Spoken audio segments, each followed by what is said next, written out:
Hello everybody, welcome back to Papa's Saw Shop. I'm Papa, and today you're going to have to excuse the voice a little bit. I've caught a cold, and this is about the best it's gotten for about a week. So it's starting to come back, but it's awful slow. But I realized this morning it's been a little bit, well, at least a week since the old chatterbox has been out of commission. But been at least a week since I got on here and yacked at you a little bit, so thought I'd come out here and just kind of give you a little what's up on something. So today, now I'm going to show you something that I don't want everybody to be trying. Okay, this is kind of one of those things that are it's kind of somewhere between damn you're a dumbass and you probably should not have tried this at home. So so without further ado, I'm going to show you what we got here and what we're looking at. So let me get this around. There we go. All right, so today we got a Stihl 025. And this doggone thing, obviously it's got our sticker on it, so it's been in here. This poor old boy, he, there's some times where you take your saw in to get it repaired and they say, oh yeah, sure, it's this one thing, and you get that one thing done, and it turns out it's not, and it's still not running right, and then you take it somewhere else and you try it there and they say, oh well, we'll try that, and well, then you're upside down, and with the cost of the saw, and you're like, well, shucks, I can't sell it because I can't get out of it what I got into it, and well, if I just keep going, maybe somebody will figure this damn thing out and I'll have a good running saw and I'll just get my use out of it. So that's kind of where this poor old boy is at on this guy. So he's already had it to a couple other shops before us, and they put a new carburetor in it. Let's take this guy off here. I don't know if I can do this with one hand. That'd be kind of tough. So I'm just going to take this off here just so you can kind of see what we got going on. So they put a whole new carburetor in it. One shop did. And we'll put this over there. So one shop put a new carburetor in it. Another one said, oh, it's a vacuum boot. So they put a vacuum tube in there. And it's not really a boot. It's more of a tube in these things. And so when he brought it in here, I did what I could for a vacuum test. Now, we're going to get to that in a little bit. But I did do a spark test. And now, a lot of times, you get a spark in a saw or a lawnmower or whatever you're working on. And there we go, widen that out a bit. But you'll get a spark, and you say, oh, well, that's a good spark. That's nothing wrong with that. Well, wait a second. This saw is going to start right up. It doesn't have any problem starting. It just got a problem after it gets going. So I start leaning toward a coil. Maybe when it gets warmed up, the coil's bad. So long story medium length, we let her warm up. We cut a little wood with it. It started acting up. We did another spark test on it, and we tested, the resistance. Well, it turned out it wasn't as big of a spark as what we'd like. So I changed that. I also, when I got in here, I also changed out the little dooly-mahoo here, and I got this cold is just whipping my ass here. I get brain farts all day, but a pressure relief valve, and I know it's not called that, but anyway, try not to catch a cold out there. It'll mess with you. Anyhow, you know what I'm saying here.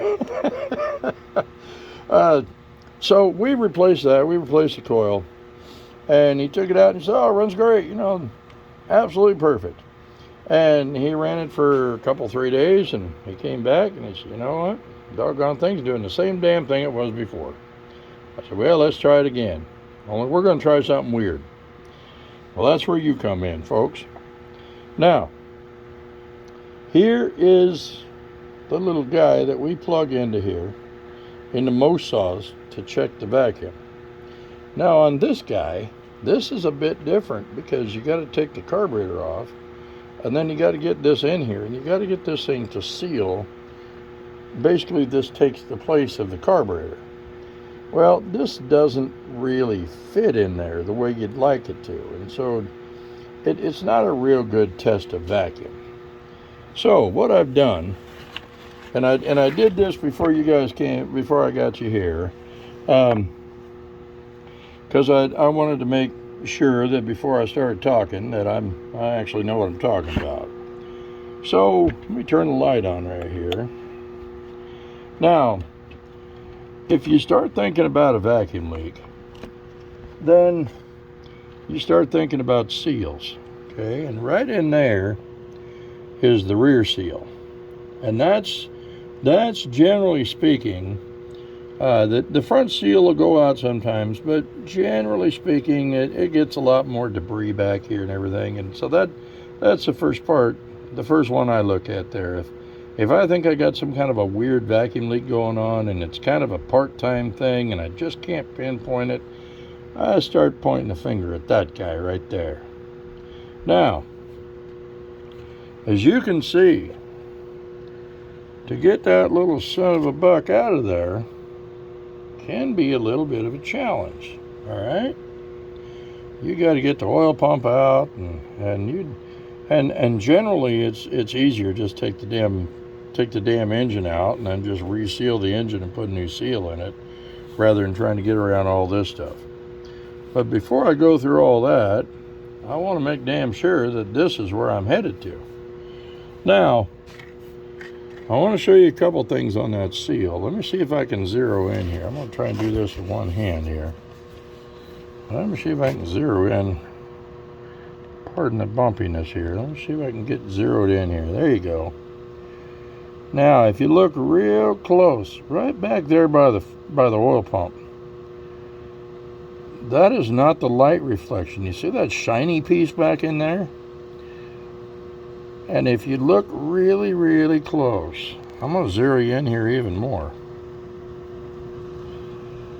Look really close. Look at that right there. It seems to me like at the bottom of that seal, there's some jagged edges right there. All right. Now I'm going to get you zoomed back out here. I'm going to try not to get stung. There's a bee right here by the camera right here. Just really interested in what we're doing. Come on now, get out of here. Come on. All right. So here's what we're going to do. We're going to start this doggone thing. I'm going to get this to see me. All right, so here's what we're going to do. And again, somewhere between don't try this at home and what the hell are you doing, you dumbass? We're going to go down that street right there. Okay, so what I'm going to do with this saw is I'm going to get this thing started.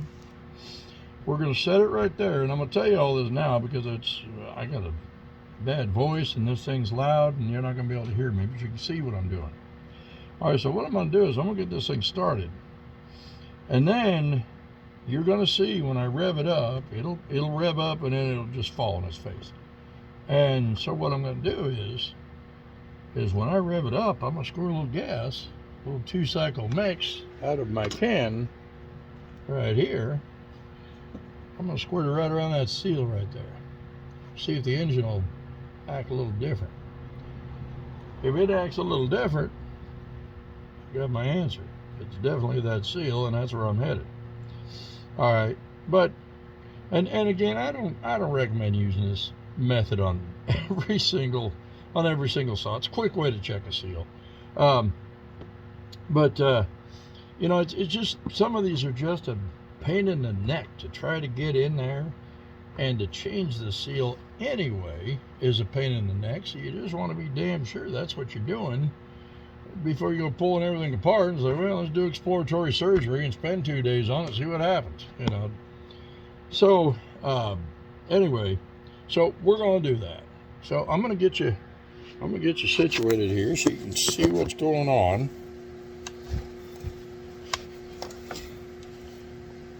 All right, I think we can do it from right there.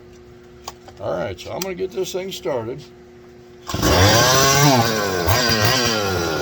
Now, you see that? How it falls on its face?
Okay, now we're going to try and get that thing to dry out a little bit. We'll see if it'll fall on its face just as bad.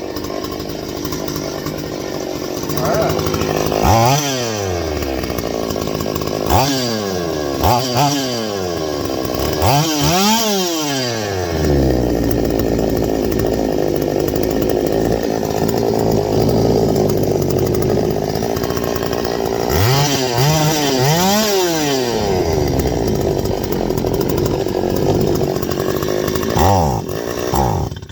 You see there? Once all that gas dried up around there, it falls on his face again. All right, so I think I can be relatively confident that that's where we need to head to, is probably in there. Now that you've seen the dumbass trick to try to check for a vacuum leak, I do want to show you where I'm at, okay? Now, if I take, there's the saw right there. You can see the outside from right here. All right, now I hope you know where I'm going with this. You got gas. You got a chainsaw with exhaust. Well ventilated area. I would prefer that if you're going to do something like this, first of all, if you don't know how to change that seal, if you've never done a seal before in your life, don't do this. Don't try this whole trick. You're going to try all this, go, oh, great, I know it's a seal, and then you're not going to know what to do with it anyways. So leave this one to the professionals. All right, if you know how to replace that seal, and you've been in there before, and you say, oh, yeah, well, this is just a little trick that it's not the smartest trick in the world. I'm going to give you that right now, because you're playing with gas, and you got exhaust there, and anything could happen. It's a little, I call it cowboy trick. Sometimes cowboy tricks involve getting right out in front of the steer and telling him what's what. But it ain't always smart, but it works most of the time. So, but again, if you don't know what you're doing, don't do this kind of stuff. Anyway, we're gonna go ahead and replace the seal in this old girl and see what we come up with. The only thing I would say on this thing here, on something like an 025 where it's such a pain in the neck to get those seals out of there, and like I say, I find it a lot easier just to take the whole damn saw apart. If you're got something like this already, and you say, could be this, could be this, could be this. I should have prefaced this video by saying that we've already put in a second coil, same thing. We've already put in 3 different carburetors that we know are good, same thing. I've already squirted a little gas around the intake down there while it was running, same thing. So we don't really have a whole lot more to go. There's not a whole lot more on this saw. But anyway, having said that, if you're thinking of and let me turn this light on here just so I can because I want to kind of make this point clear. If you're thinking about going in this direction and taking an oil pump out of the bottom, and you could do that to get to it. Take the oil pump out of the bottom, pull the seal out, put another seal in. If you're thinking about going that route, and you're in the same position as we are with this saw here, I would tell you that's a bad idea. All right, because it could be, again, you're dealing with a lot of weird stuff here. All right, so I could say with I would say 80% accuracy anyway, that there's a vacuum leak right around that seal somewhere. Now, is it at the seal? I can't say that 100% because it could be right next to the seal. You see where I'm going? So this engine block comes together in 2 different parts. So I would strongly recommend that you take the whole saw apart, you pull that engine out of there, and you look at the whole thing, and while you're in there, you just go ahead and put the seals in. But at least this points you in the right direction. So anyway, that's all I got for now. And see, my dog's out chasing a neighborhood dog, so I'm gonna have to go get him, pull him back in here again. And so anyway, y'all be careful out there. Until next time, happy motoring.